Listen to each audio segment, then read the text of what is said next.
Yes, and I decided to actually start this small webinar with a short story about myself. So you are all teachers, right? And when I was 17, I went to high school.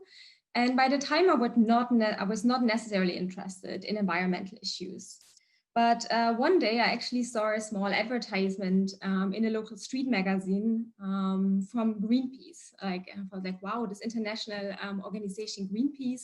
And they invited actually people to join their local meeting.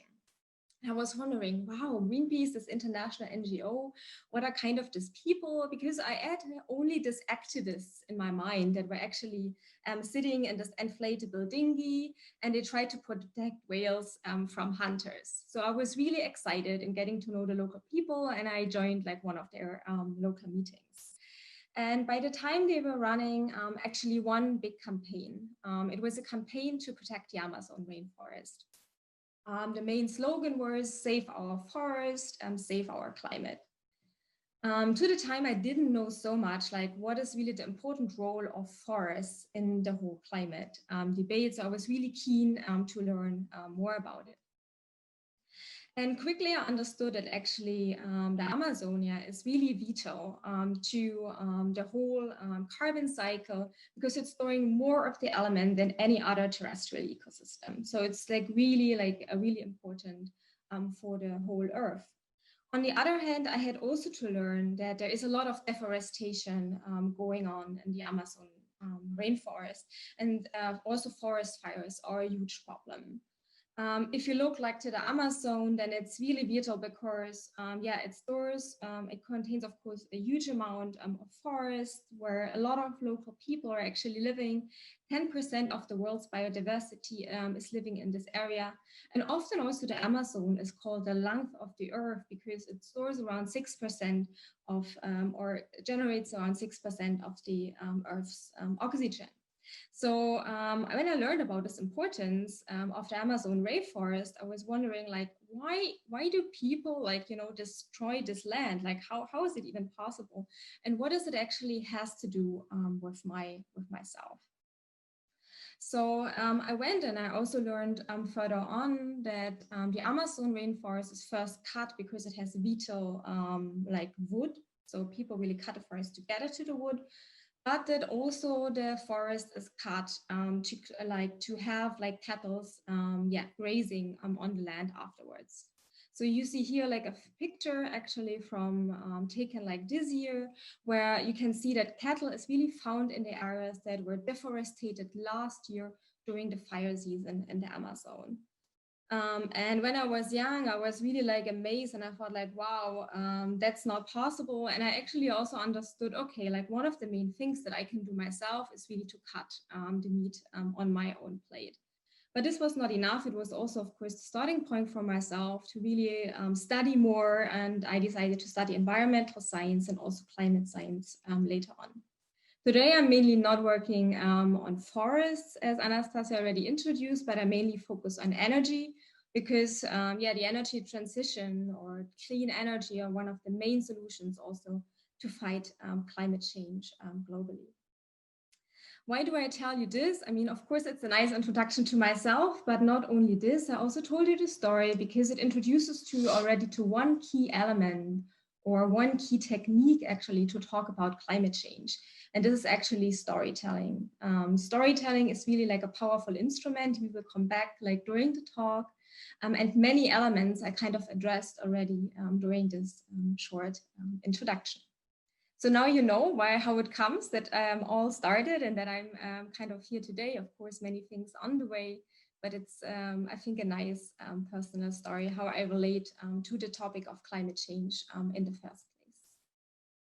What do we want to do today? We want to address a little bit what do the public, like what do people actually think about climate change? We will have a look into what does climate change communication actually mean and why does it really matter? Then, as the title implies already, we talk about some key principles, where we'll also talk about some tools and techniques you might be able to use during your teaching. And all this is kind of based on communication studies, on social science, psychology, and also from citizen science projects. So yeah, highly to share you some insights here with you. Then I want to share with you also some projects and materials you might want to have a look into afterwards. And of course, you will have some time for discussion. So let's get started.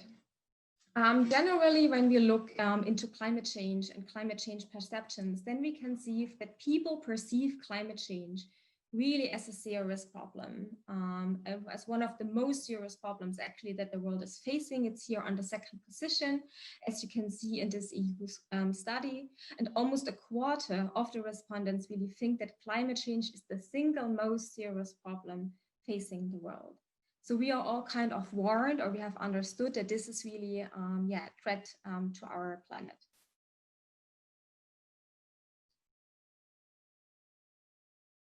Sorry, my slide is not moving forward. Let me have a look what's going on here.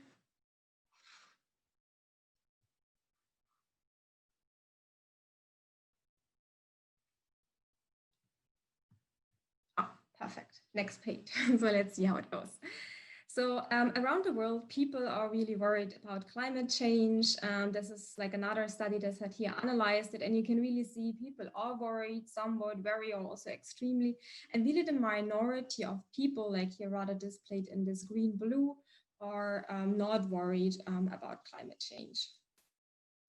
Nevertheless, we can also see that there is a so-called climate silence we see. So that means there seems to be somehow a social agreement not really to talk about climate change. So, and this is really a problem. So we have like 7 in 10 Americans here in the study that never orally discuss climate change with a family and friends. Why is this an issue, or why is this the case? So we see that there are different reasons why actually people do not talk about climate change. One of the main reasons stated actually in the Talking Climate Global Survey was that people don't really know what to do about it. Second was people don't like to feel guilty about climate change.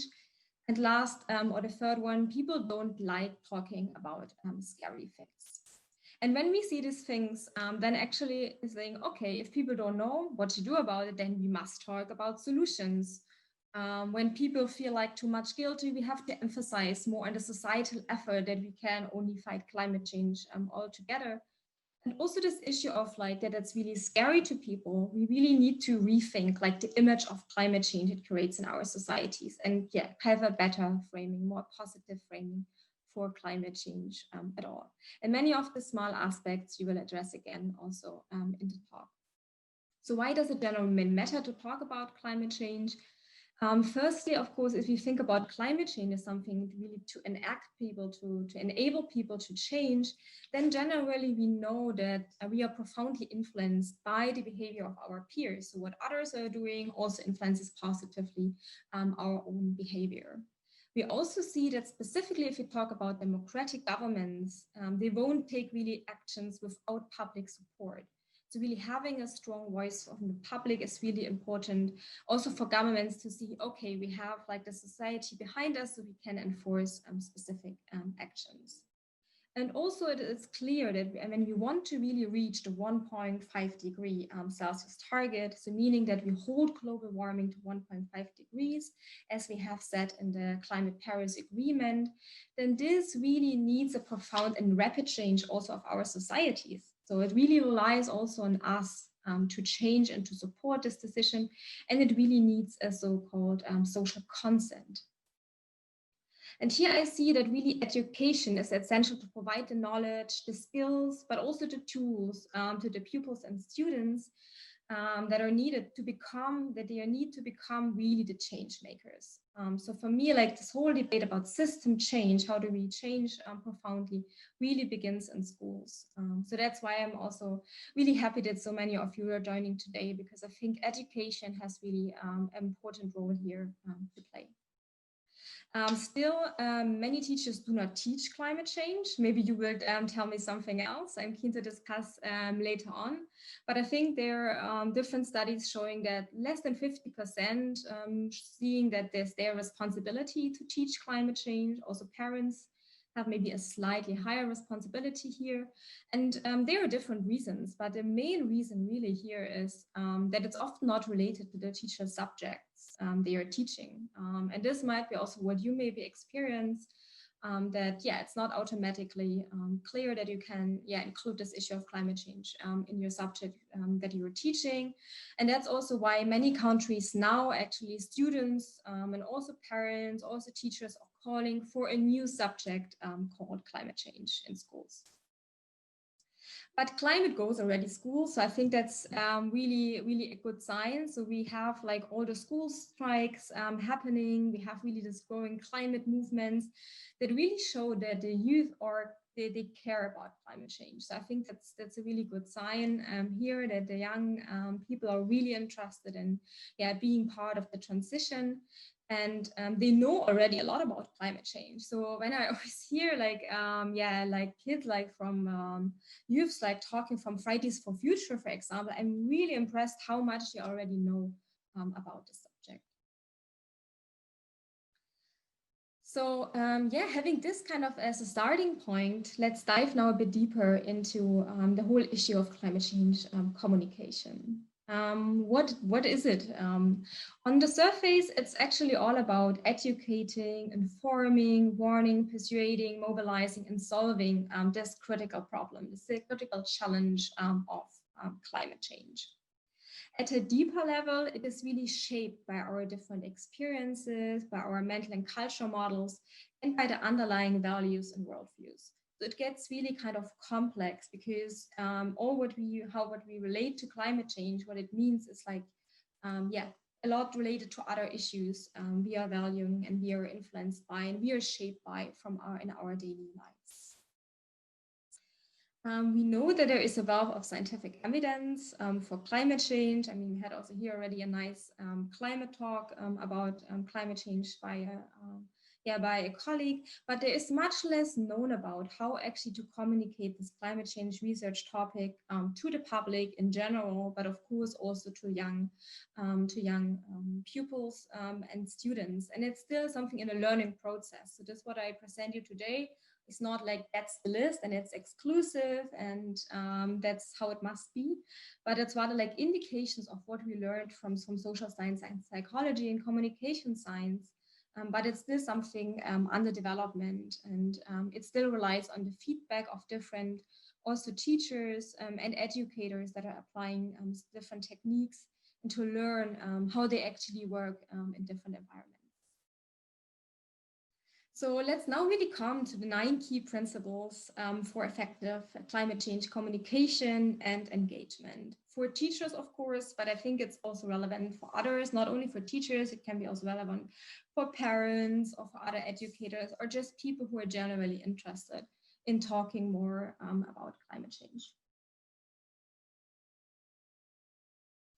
So the first aspect of these 9 principles is that you must connect with what matters to your pupils.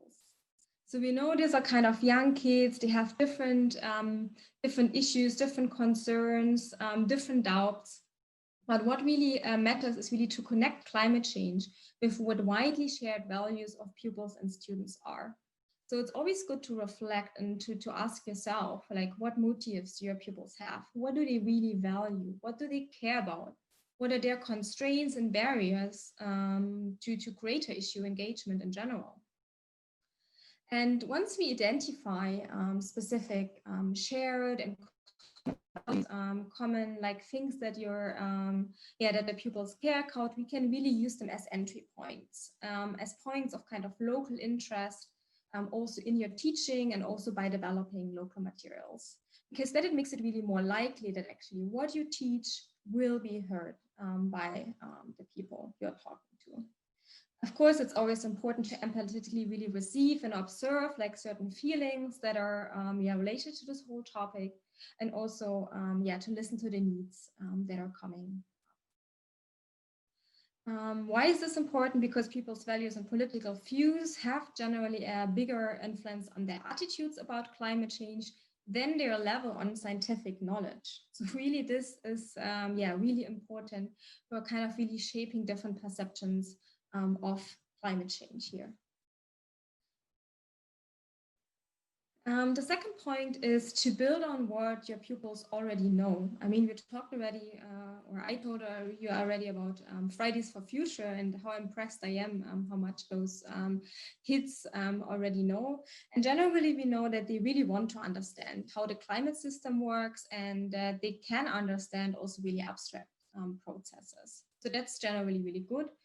But you should also talk about personal experiences. So people, or like people specifically, interpret and filter new information about climate change really through their pre-existing beliefs and values. So this builds a bit on the argument we had before.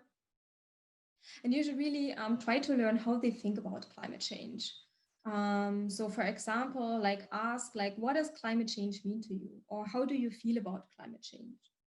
And actually in my own research, I really like to address these questions. Like I did like a research study in Northern Germany where I actually also talked with a lot of people what climate change means to them. And just having this simple question already shows like how diverse and how many aspects, how many facets actually the whole issue of climate change has to many people. What you can do here is like to collect different notes, to write poems or make like kind of drawings, as you can see, for example, here in this photo by another teacher on the left side. It's also quite useful to really understand words and concepts that are really easily understood, and maybe also correct for common misconceptions that kind of maybe exist by pupils, and to build appropriate mental models where they are lacking. So really to build also with the students together an understanding for what climate change actually means. When it comes like to the content, to what to be taught, then it's important that we know focus on what we know about climate change. What does it mean? I mean, there is now a lot of things out. I mean, there are a lot of scientific knowledge, right? We have a scientific agreement that climate change is happening, that is man-made to a large extent. But there are a lot of false information and beliefs also out there. So it's really essential that we protect, especially the pupils, from this information. In order to do so, it's really good to focus rather on the knowns before we talk about the unknowns. I think that's quite a common terminology that has been kind of used, and that we really emphasize where there are areas of strong scientific agreement around the topic. So that we really say, what do we really know about climate change? But of course, it's also important to consider also the uncertainties. So uncertainties are a really important feature of climate science that we should not ignore or just sideline. But you should also be aware that once you address like this kind of issues, it can be a major stumbling block in conversations, especially when we talk to some non-scientists. But that's also a challenging part, of course, of the communication. And we should actively confront really false informations. There have been different things tried out how to deal with this. And there are two methods that have been kind of highlighted here. The first is to repeat retractions and to fill gaps created by the retracted misinformation with a factual alternative. So really then we address where are the misinformation are lying, and not only once, maybe like several times, and then we really look like often, like if you look into this, disinformation or like, statements, then you can really see that there are gaps in the argumentations. And when we fill them right, then we kind of really have the chance to come back to the facts, to what we actually really know and where science agrees on. So I just put the small figure here, like generally, of course, climate change is happening. I mentioned already the scientific agreement that we have here, which is actually often not guessed to be so high. So people maybe think, oh, 60% of scientists agree on climate change, but that's not the case. It's man-made, and we live already in a 1% warmer world. If you look at the figure here to the left, you can see we have now a warming of 1.1 in 2020. There's not much light green left till we reach actually the Paris Agreement, where we said we want to limit the warming to 1.5 degrees. And if you look on where we stand at the moment with our pledges and actions that our different countries are doing, then they are definitely not enough to prevent dangerous climate change. So I quite like this figure here because it shows nicely also where are the pledges and targets, where are the current policies, and that they will actually lead us rather to a 2.6 or 2.9 warming.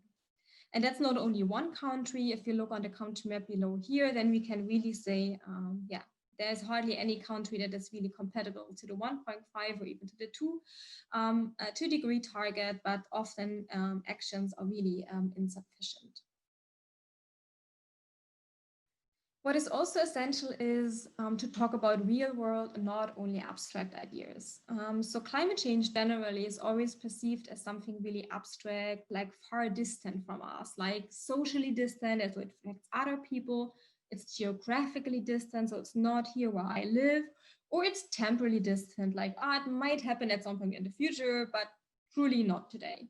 And that's actually a main issue. So we really need to bring it more closer to us, closer to the day-to-day concerns of our pupils.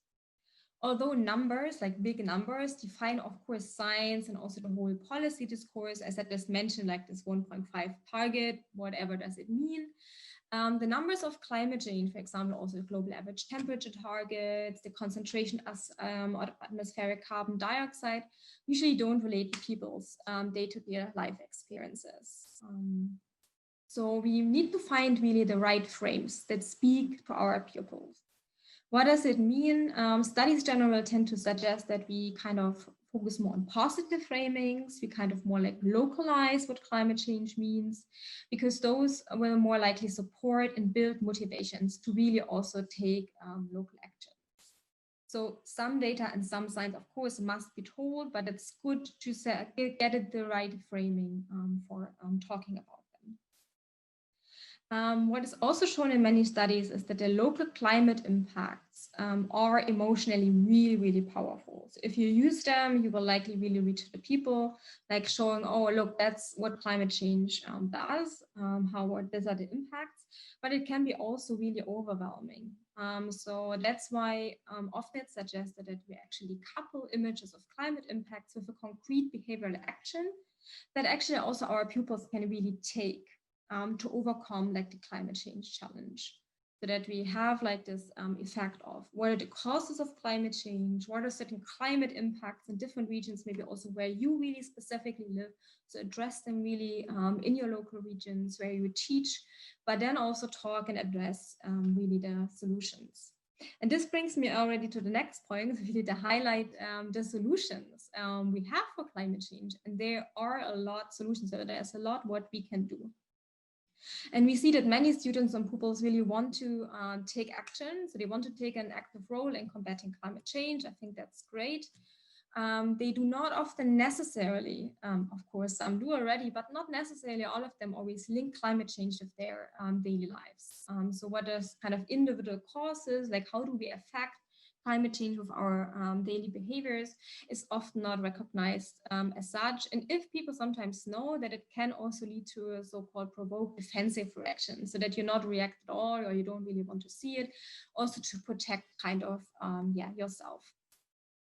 So that's why it's important really to focus on solutions rather than solely highlighting the impacts and causes, and that we again envision really a positive future. So what is the future we all as society want to live in? I think that's also nice to discuss, like with the pupils, to really understand what is the future they find really good for them. Like where do they want to live? And also again, to show that individual behavior is important, but also societal behavior. So it's not only by an individual that can only make change. Of course, many individuals make like a greater impact, but also does the societies as a whole, like the different policymakers must act, like different companies must act and must decarbonize their activities, and so on and so forth. So that is like really a joint effort needed here. And what is also quite interesting is I told you earlier that other people behavior like really influence pupils. And I think you can take also really an important influence here on your pupils you're teaching.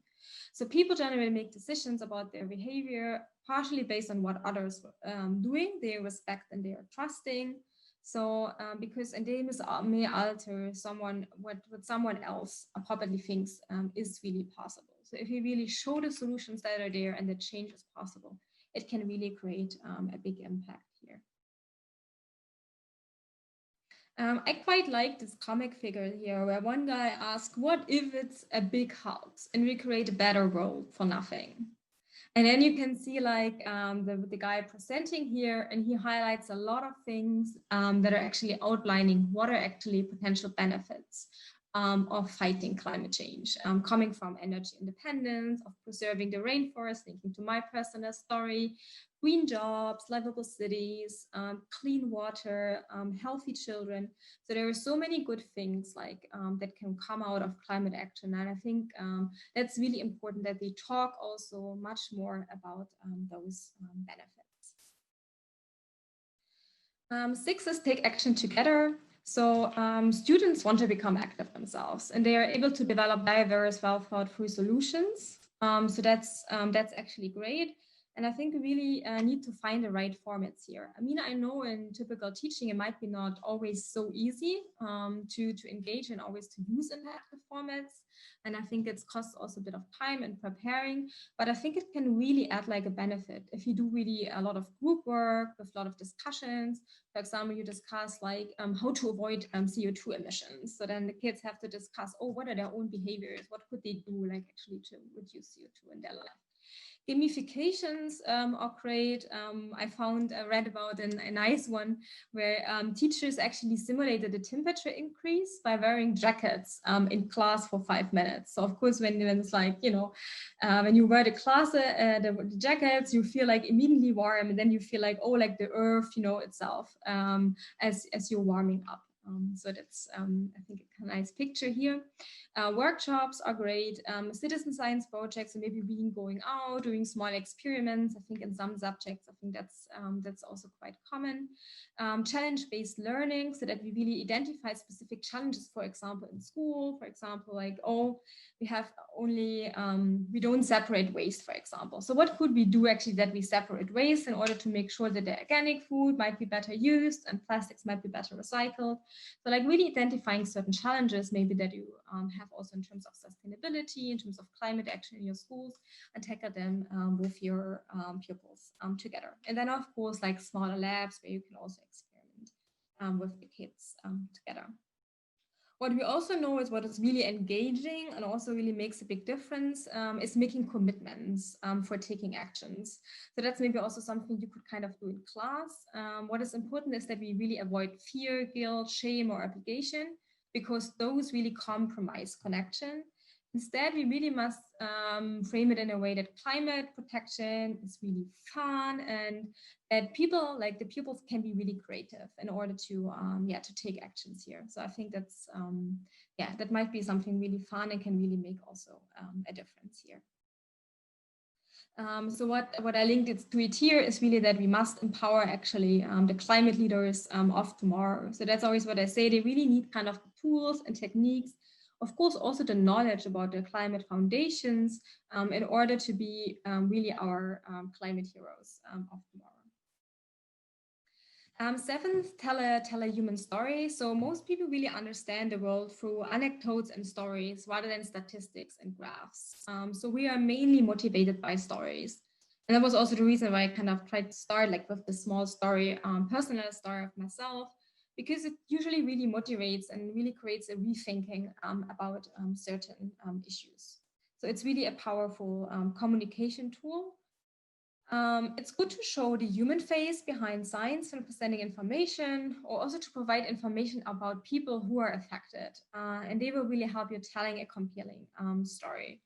So for example, here on the left, you can see like a solar engineer in India. She's really like a global hero and leader there. And it's kind of good to really show these figures that they can really make a difference and that they are really important in the whole climate change debate.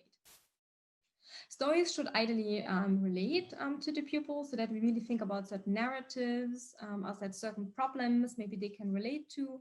We use characters, they are somehow familiar, that the character is also temporarily changing, so there is some advancement in the story, how someone really becomes better or creates some understanding, and then ending like usually with a clear point or a takeaway linking towards a specific solution. Good examples are like sometimes also movies. I don't know if you all know about Before the Flood or An Inconvenient Truth. Those are actually quite yeah, nice examples where stories are told also from individuals, and where we have always a clear link then also to the actions at the end. Linked to that, of course, we should use the most effective visual communication. So as the importance of, like, you know, the information or the verbal and written communication is really essential, as is also to choose the right images and graphs. So it's really important to also think like, okay, what is really an evidence based of choosing those graphs and figures. Generally, it's recommended to use more compelling and diverse visual language for climate change. So maybe also going away from what is less familiar, moving towards more thoughtful, provoking images that can really help tell a new story about climate change, and really can also partially remake the visual representation of climate change that is already existing in pupils' minds. A nice example is always the polar bear. I think maybe probably all of you have seen like this image of the polar bear there, like poor guy, right? I mean, he is, the ice is really melting below him. So probably he doesn't have a chance, doesn't have a chance to survive. But what does more relate more closer to the people is, for example, the image you can see here below, where you have like two engineers working in a wind farm. And it's actually a photo taken in Poland. And yeah, it's usually, it relates much closer to the people, because they think, maybe that's so like kind of job opportunities, maybe that's someone I know. So it's usually some images they can relate much more, because yeah, you also see maybe wind farms in the environment where you are. So there are different examples. For example, you can check out again also the climate visual principles. They are actually quite nice, and they relate to many aspects we have talked already about, like that you should show real people, that you should really try to tell a story. So you can have a look into this again if afterwards. And yeah, let's move to the last aspect, actually, to the last principle. And this is to be a confident and trusted communicator. So generally, many climate, what climate communication tells us is that trusted messengers are essential. So the person who's transmitting the climate science and the information, it's really, really important. And of course, you are such a trusted messenger. But beyond, you can maybe also rethink, okay, who are they listening to, who they respect, and maybe potentially get also such people in class, so that you maybe try to recruit local actors or local problem holders, maybe also to provide a challenge or to present like some key insights on, for example, what does climate change mean in your local country context. And I personally actually often quite enjoyed it when you had kind of specific guest lectures also coming in class. General tips, it's good to reduce to the essentials of climate science. So also if you have not too much time to talk about the topic in general, or just like generally, it's good not to overwhelm your kids too much. So less is usually more. Use the right illustrations without compromises. So I think we should use illustration to show that's like what climate science tells us. That's what are the causes, these are the impacts, and these are the effects. I think we talked a lot about what are maybe good or better pictures to be used here. Generally, it should be really a motivating presentations. So of course, the foundations of climate science must be told, but it's good to have like always a really motivating and engaging note in it. And of course, what is also important is to use a really authentic voice and positive body language. I mean, this holds for all the presentations, but just to sum it up as such. And we should really appreciate and be open to provide room for creative ideas. As I said, like climate change should be framed as something positive. We should allow for interactions. We should allow to become creative how to solve this really complex challenge. And yes, I think that's really important also for us to always reflect upon when we communicate climate change. So yeah, let's summarize quickly. So we have like this 9 key principles. Connect with what matters to your pupils. Build on what your pupils already know. Teach what we know about climate change. Talk about the real world, not only abstract ideas. Highlight really solutions to the climate challenge. Take action together. Tell a human story. use the most effective visual communication, and be confident and trusted communicator. So these are the 9 key principles I wanted to introduce to you today. I want to end actually with this nice art here by Banksy. I think many of you might have seen it as well already, where it says, "I don't believe in global warming." And I think this image stands for itself. You can rethink about it again. I think it's I personally think it's a really great image representing the whole debate about climate change. So climate change is a fact, and as Barack Obama once put it, we are the first generation to feel really the effect of climate change, and probably also the last generation who can do something about it. So meaning now we have all the knowledge, we have all the information from climate science to really know how we are affected by global warming, but we also know how urgently we really must all act together. So before we start with the discussions, recommended materials. So I used the main 3 foundations of this webinar is a handbook for IPPC authors. So it's actually mainly for scientists and how to effectively communicate climate change and how to engage also the public with it. You can have a look to it, of course, as well. There is a book chapter in the book, Psychology and Climate Change, I quite like, about climate change communication, providing different challenges, insights, and also opportunities. And as Anastasia already mentioned, I'm also a Talking Climate trainer. Talking Climate is a project by Climate Outreach and Climate Kick, which is mainly helping people to have more effective climate change communications in their daily life. So how you talk, whatever, with your family, with your friends, with your neighbor, with just a random person you meet on the street about climate change. So those are kind of the main sources I used. And of course, those are based on a lot of scientific studies that are, scientific studies here. Other resources you might want to have a look to is the Climate Visuals project, other projects, like there's some good information, of course, also in the, for example, the Climate Action Tracker. There are many programs also like from National Geographic or from NASA providing great information on how to engage with kids, like also cool materials you can probably use in class, but there are, of course, many, many more. It's like just a small selection here. And you maybe can also look for games and programs for pupils that are maybe also happening close to your locations. For example, Climate Kick has also a Young Innovators program, specifically also for schools. So they are available already in different countries. In France, there is a great game, La Fresque du Climat. You can also have a look and maybe get them come to your school. It's also possible online now. There are a lot of climate games you could potentially use. And there's also a climathon happening. So it's like a hackathon, like for climate change, but has nothing to do necessarily with IT challenges. And they also come to specific cities every year to solve local climate challenges. And there are also some MOOCs, of course, massive open online courses where you can use partially also maybe some materials on the foundations of climate change, but also related to climate science denial. If you're interested, you can also have a look at those. So yes, and with this, I would actually like to end the webinar. I would like to thank you all for listening, for participating. I hope it was really interesting to you.